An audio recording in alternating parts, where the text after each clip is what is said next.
is going crazy over Squid Game. But is it purely fiction, or is there more to the story?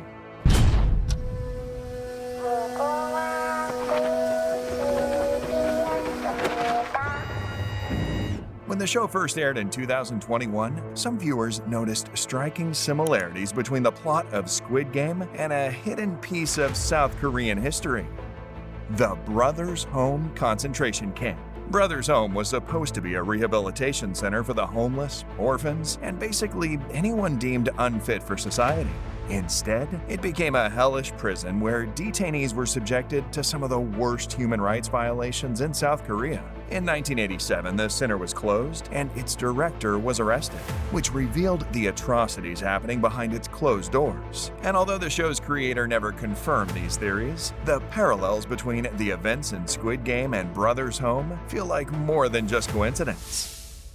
Sure, the prisoners at Brothers' Home didn't voluntarily walk into their situation like the game contestants in the show, but both groups had something in common: vulnerability. The contestants were people drowning in debt and were desperate enough to be lured into a deadly competition with the promise of life-changing money.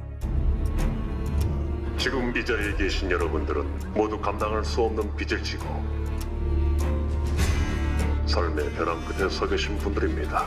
In real life, society's most powerless were rounded up off the streets and sent to Brothers' Home without any legal justification, just because the government wanted to modernize the country by cleaning up the streets from the misfits. So in both cases, the people's circumstances made them easy prey for exploitation.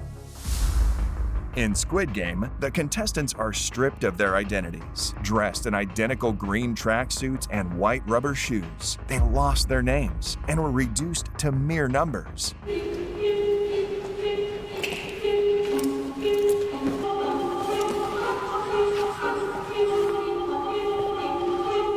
Even the guards are all the same, faceless and in pink uniforms. In Brothers' Home, it was no different. The prisoners were also forced into blue tracksuits and white rubber shoes and were seen as nothing but tools for long hours of grueling labor. At the beginning of the show, we see player 456 waking up in a massive room filled with hundreds of bunk beds. It soon becomes clear that this room is inside a heavily guarded facility located on a remote island completely cut off from the outside world.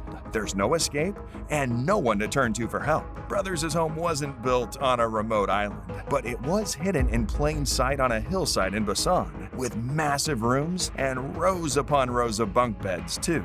Its tall walls made it nearly impossible for anyone to get out, and anyone who dared to escape almost always ended up dead.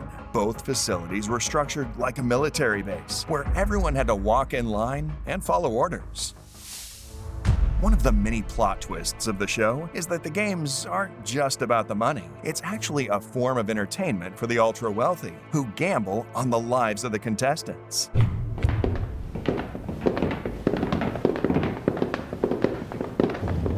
Greetings.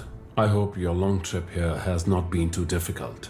Violence was a huge part of the spectacle, and with each death, more money is added to the prize. While there were no gambling VIPs or twisted competitions in Brothers' Home, the camp was funded by the authoritarian government, which gave out incentives for every person brought in.